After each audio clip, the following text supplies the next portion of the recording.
എനിക്ക് തന്ന വിഷയത്തിന്റെ നോട്ടിലുള്ളത് എന്താണെന്ന് വെച്ചാൽ സ്വതന്ത്രരാവുക എന്ന്. നിങ്ങൾ ആരാകണം? സ്വതന്ത്രരാകണം. ആ ടൈറ്റിലിന് ഒരു വൈരുദ്ധ്യമുണ്ട്. എന്താ?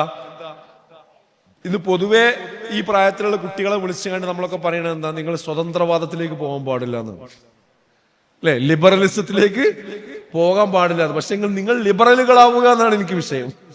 അപ്പൊ അതെന്തൊരു വൈരുദ്ധ്യമില്ലേ? അതൊരു വൈരുദ്ധ്യമാണ്. അതെന്താ സംഭവം? സ്വതന്ത്രരാവുക. അതായത് ഇവിടെ മൊത്തത്തിൽ നാട്ടിലുള്ള ഒരു വാദം എന്താന്ന് ചോദിച്ചാൽ, നിങ്ങൾ മതപരമായ ചിട്ടകളിൽ നിന്ന്, ജീവിതത്തിൽ നിന്ന് നിങ്ങൾ സ്വതന്ത്രരാവൂ എന്നാണ്. നമ്മളിവിടെ ഈ വിഷയത്തിലൂടെ പറയാൻ ശ്രമിക്കുന്നത് എന്താന്ന് ചോദിച്ചാൽ, നമ്മൾ വേറെ പലരുടെയും അടിമകളായി മാറിക്കഴിഞ്ഞിട്ടുണ്ട്. അതിൽ നിന്ന് നമ്മൾ എന്ത് ചെയ്യണം? സ്വതന്ത്രരാവണം. എന്തിൽ നിന്നെല്ലാം സ്വതന്ത്രരാകണം? ഞാൻ പറഞ്ഞ ഈ ലിബറൽ ചിന്താഗതികളിൽ നിന്ന് നമ്മൾ സ്വതന്ത്രരാവണം. ഇന്ന് ഇസ്ലാമിക മൂല്യങ്ങളെയും മതത്തെയും സ്വർഗത്തെയും നരകത്തെയും അള്ളാഹുവിനെയും പ്രവാചകനെയും ഒക്കെ പരിഹസിക്കുന്ന ഒരു സാഹചര്യം ഇന്ന് നമ്മുടെ പുതിയ ഈ തലമുറയിൽ കാണുന്നുണ്ട്. അങ്ങനെയുള്ള പ്രവണതകളിൽ നിന്ന് നമ്മൾ സ്വതന്ത്രരാവണം. എനിക്ക് 18 വയസ്സായി. ഇനി എന്റെ കാര്യത്തിൽ വാപ്പ ഇടപെടേണ്ടതില്ല, ഉമ്മ ഇടപെടേണ്ടതില്ല, അധ്യാപകർ ഇടപെടേണ്ടതില്ല, സമൂഹം ഇടപെടേണ്ടതില്ല. അതുകൊണ്ട് എന്റെ കാര്യം ഞാൻ തീരുമാനിച്ചു കൊള്ളാം എന്ന ചിന്താഗതി ഇന്ന് വളർന്നു വരുന്നുണ്ട്. അതിൽ നിന്ന് നമ്മൾ സ്വതന്ത്രരാകണം. മൈ ബോഡി മൈ റൈറ്റ് എന്ന പുതിയൊരാശയം ഇന്ന് നിങ്ങളുടെ പ്രായക്കാരിൽ വളർന്നു വന്നുകൊണ്ടിരിക്കുന്നുണ്ട്. അതിൽ നിന്ന് നമ്മൾ സ്വതന്ത്രരാവണം. യോളോ എന്ന ഒരു പുതിയ ആശയം പലപ്പോഴും ഇന്ന് വ്യാപിച്ചു കൊണ്ടിരിക്കുന്നുണ്ട്. അഥവാ ഈ ലോകമാണ് യഥാർത്ഥ ലോകം, ഇനി രണ്ടാമതൊരു ജീവിതമില്ല എന്ന കാഴ്ചപ്പാട്. ആ കാഴ്ചപ്പാടിൽ നിന്ന് നമ്മൾ സ്വതന്ത്രരാവണം. നിഹിലിസം എന്ന് പറയുന്ന ഒരു ആശയം കടന്നു വരുന്നുണ്ട്. എന്താണ് അതുകൊണ്ട് അർത്ഥമാക്കുന്നത്? അത് നേരത്തെ പറഞ്ഞതുപോലെ തന്നെ ഈ ജീവിതമാണ് എല്ലാം, ഇതിനു ശേഷം മറ്റൊന്നില്ല എന്ന ഒരു ഹാഷ്ടാഗ് നമ്മൾ പ്രചരിപ്പിച്ചു കൊണ്ടിരിക്കുന്നുണ്ട്. ആ ചിന്താഗതികളിൽ നിന്ന് നമ്മൾ സ്വതന്ത്രരാവണം. വാപ്പയോ ഉമ്മയോ ആരെങ്കിലും എന്തെങ്കിലും ഒരു കാര്യം ഉപദേശിക്കാൻ വിളിച്ചാൽ അതിനോട് നെറ്റി ചുളിച്ചുകൊണ്ട് അത് തന്തവൈബാണ്, തള്ളവൈബാണ് എന്നൊക്കെ പറഞ്ഞ് പരിഹസിക്കുന്ന ഒരു കൾച്ചർ ഇന്നിവിടെ നിലനിൽക്കുന്നുണ്ട്. ആ കൾച്ചറിൽ നിന്ന് നമുക്ക് സ്വതന്ത്രമാകേണ്ടതുണ്ട്. ജെൻഡർ ന്യൂട്രൽ സംസ്കാരം കാട്ടുതീ പോലെ പടർന്നു പന്തലിച്ചു കൊണ്ടിരിക്കുകയാണ്.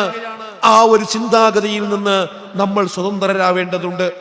പ്രത്യേകിച്ച് ഈ പ്രായത്തിലുള്ള പെൺകുട്ടികൾ ഉമ്മമാരോട് ഒരു ദിവസമെങ്കിലും വഴക്ക് കൂടാത്ത ദിവസം വളരെ കുറവായിരിക്കും.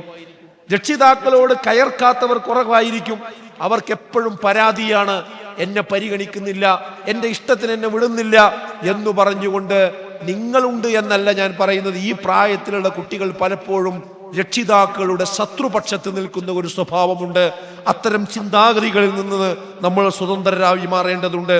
അതുപോലെ തന്നെ മുഖമക്കനെ ഇട്ടില്ല എങ്കിൽ ഞങ്ങൾ നരകത്തിൽ പോകുമെന്നാണ് നിങ്ങൾ പറയുന്നതെങ്കിൽ ഞങ്ങൾ നരകത്ത് പോയിക്കോട്ടെ, നിങ്ങൾ പറയുന്ന സ്വർഗം ഞങ്ങൾക്ക് വേണ്ട എന്ന് പറയുന്ന നിങ്ങളുടെ പ്രായത്തിലുള്ള പെൺകുട്ടികൾ നമ്മുടെ സോഷ്യൽ മീഡിയകളിൽ വന്ന് കമന്റ് അടിക്കുന്നത് കാണാറുണ്ട്. അത്തരം ചിന്താഗതികളിൽ നിന്ന് നമ്മൾ സ്വതന്ത്രരാകേണ്ടതുണ്ട്.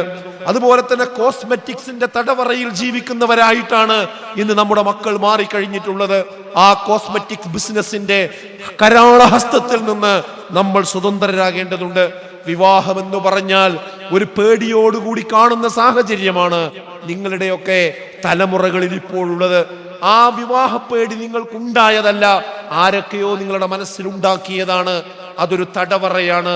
ആ തടവറയിൽ നിന്ന് നമുക്ക് മോചിതമാകേണ്ടതുണ്ട്, നമുക്ക് സ്വതന്ത്രമാകേണ്ടതുണ്ട്. അതുപോലെ തന്നെ അറിഞ്ഞോ അറിയാതെയോ ചിലരെങ്കിലും പ്രണയക്കുരുക്കുകളിൽ അകപ്പെട്ട ആളുകളുണ്ട്. ആ പ്രണയക്കുരുക്കൊരു കുരുക്ക് തന്നെയാണ്. കാരണം പ്രണയക്കുരുക്കുകളിൽ അകപ്പെട്ട ആളുകൾ, എത്രയോ ആളുകളാണ് കേരളത്തിൽ അവസാനം ക്രൂരമായ കൊലപാതകങ്ങൾക്ക് ഇരയായത് എന്ന് നമ്മൾ കാണേണ്ടതുണ്ട്. കോട്ടയം ജില്ലയിൽ ഒരു ചെറുപ്പക്കാരൻ ആ കോളേജിന്റെ മുമ്പിൽ റൂം എടുത്ത് കാത്തിരിക്കുകയാണ് കോളേജ് വിടാൻ വേണ്ടി.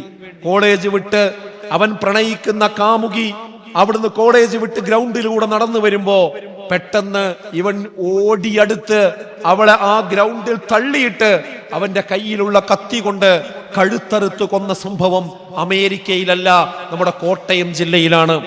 അതിന്റെ തൊട്ടപ്പുറത്തുള്ള കൊല്ലം ജില്ലയിൽ നിന്ന് നമ്മൾ കേട്ടത് പരീക്ഷ കഴിയുന്നതിന് വേണ്ടി ഒരു ചെറുപ്പക്കാരൻ ഇതുപോലെ കാത്തിരുന്നു. പരീക്ഷ കഴിയുന്നില്ല. അവസാനം പരീക്ഷാ ഹാളിലേക്ക് ഓടിച്ചെന്ന് കയറി അവൻ ഉദ്ദേശിക്കുന്ന അവന്റെ കാമുകിയായ പെൺകുട്ടിയെ അവൻ കഴുത്തിന് പിടിച്ചു പുറത്തേക്ക് കൊണ്ടുവന്ന് രണ്ടുപേരും അവന്റെ കയ്യിൽ കരുതിയിരുന്ന ആ പെട്രോള് തലയിലൂടെ ഒഴിച്ച് ആ ഗ്രൗണ്ടിൽ വെച്ചുകൊണ്ട് തീപ്പന്തമായി കത്തിത്തീർന്നത് മറ്റേതെങ്കിലും രാജ്യങ്ങളിലല്ല, നമ്മുടെ സംസ്ഥാനമായ കേരളത്തിലെ കൊല്ലം ജില്ലയിലാണ്. അതുപോലെ തന്നെ സ്വന്തം കാമുകിയുടെ വീട്ടിൽ പോയി കത്തി കൊണ്ട് അവളെ കുത്തിയറുത്തത് ഇവിടെ പെരിന്തൽമണ്ണ വെച്ചുകൊണ്ടാണ്. ഇതൊക്കെ പ്രണയ കുരുക്കുകളിൽപ്പെട്ട് താൻ നോ എന്ന് പറയുമ്പോൾ അത് സഹിക്കാൻ കഴിയാത്ത ആളുകൾ, എന്നാൽ അവൾ ഈ ഭൂമി ലോകത്തന്നെ വേണ്ടതില്ല എന്ന് പറഞ്ഞ് ഇല്ലായ്മ ചെയ്യാൻ വേണ്ടി കടന്നു വന്ന ചെറുപ്പക്കാരാണ്. ഇതെല്ലാം കണ്ടിട്ടും ഏതോ നമ്പറുകളിൽ നിന്ന്, ഇൻസ്റ്റാഗ്രാമിൽ നിന്ന് ഹായ് എന്നൊരാൾ പറഞ്ഞു വരുമ്പോ അതിൽ യാതൊരു പ്രശ്നവുമില്ലാതെ വളരെ നിഷ്കളങ്കരമായി അതിന് മറുപടി കൊടുത്ത് ഇപ്പോഴും ആ ചാറ്റിങ്ങിലൂടെ മുന്നോട്ട് പോകുന്ന മക്കളെ നമുക്ക് കാണാൻ കഴിയും. ഞാൻ പറയുന്നത് ഇങ്ങനെയുള്ള കുരുക്കുകളിൽ നിന്ന് രക്ഷപ്പെടേണ്ടതുണ്ട്. പ്രണയ കുരുക്കുകളിൽ നിന്ന് സ്വതന്ത്രമാകേണ്ടതുണ്ട്. ഇതാണ് സ്വതന്ത്രമാവുക എന്ന ഈ വിഷയം കൊണ്ട് നാം ഇവിടെ അർത്ഥമാക്കുന്നത്. മതത്തിൽ നിന്ന് സ്വതന്ത്രമാവുക എന്ന് പറഞ്ഞാൽ ചില ആളുകൾ വിരിക്കും അതൊരു സമാധാനത്തിന്റെ മാർഗമല്ലേ എന്ന്. ബൈക്കിൽ പോകുന്ന ആള് ഹെൽമെറ്റ് ധരിക്കാതെ പോകുമ്പോ അതൊരു സ്വാതന്ത്ര്യമാണോ? ഹെൽമെറ്റ് ഒക്കെ ഒരു ഭാരമാണ് എന്ന് പറഞ്ഞ് ഹെൽമെറ്റ് ഉപയോഗിക്കാതെ ബൈക്ക് ഓടിക്കുന്ന ആൾക്ക് എന്താ സംഭവിക്കുക? സീറ്റ് ബെൽറ്റ് ഇടാതെ വാഹനത്തിൽ യാത്ര ചെയ്യുന്ന ഒരു യാത്രക്കാരന് എന്താണ് സംഭവിക്കുക? ഒരു വാഹനത്തിന് ബ്രേക്ക് ഇല്ലാതെയാണ്, ബ്രേക്ക് ഒരു ബുദ്ധിമുട്ടാണ് എന്ന് പറഞ്ഞ് ബ്രേക്കില്ലാത്ത വാഹനത്തിലാണ് നമ്മൾ യാത്ര ചെയ്യുന്നതെങ്കിൽ എന്തായിരിക്കും സംഭവിക്കുക? അതേപോലെയാണ് ജീവിതത്തിന് കൃത്യമായ നിയതമായ ചില രേഖകൾ ഉണ്ടാകണം, നിയമാവലികൾ ഉണ്ടാകണം, അതിന് രൂപമുണ്ടാകണം. ആ രൂപങ്ങളും ചട്ടങ്ങളും വലിച്ചെറിഞ്ഞുകൊണ്ട് സ്വതന്ത്രമാവുക എന്ന് പറഞ്ഞാൽ നമ്മൾ അപകടത്തിന്റെ ആഴിയിലേക്ക് എടുത്തു ചാടുക എന്നാണ് പറഞ്ഞതിന്റെ അർത്ഥം. മതം എന്ന് പറയുമ്പോഴേ ഒരു ചട്ടക്കൂടായി നമുക്ക് തോന്നുന്നുള്ളൂ. ഏതിനാ ചട്ടക്കൂടില്ലാത്തത്? ഏതിനല്ലാത്തത്? നിങ്ങൾ പഠിക്കുന്ന കോളേജിൽ ചട്ടക്കൂടില്ലേ? ഇല്ലേ?